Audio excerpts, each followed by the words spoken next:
Hello, welcome to Esther Teach Me channel.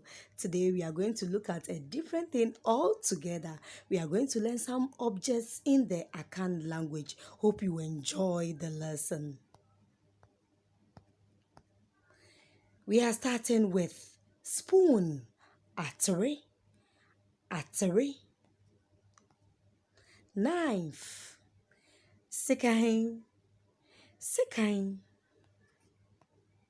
saucepan, kanchin or chensing, cauldron, dadeseng,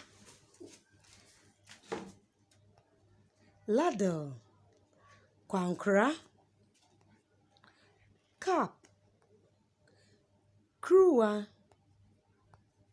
stool, akondwa or akongwa, spatula, benguta, wow, fan, bonframa,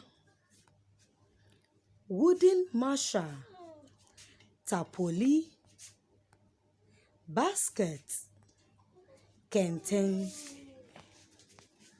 lights, kanea,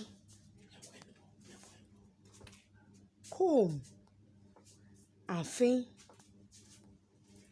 mirror, ahwehwẹ, window, mpoma, door, ẹpono, table, ọ̀pọ̀n or ọ̀pọ̀nọ, colander, sọ̀nìyẹ or sọ̀nwìn, last and not the least, bottle, twa. Hope you enjoyed the lesson. So I did. Wow. See you in the next lesson. Goodbye.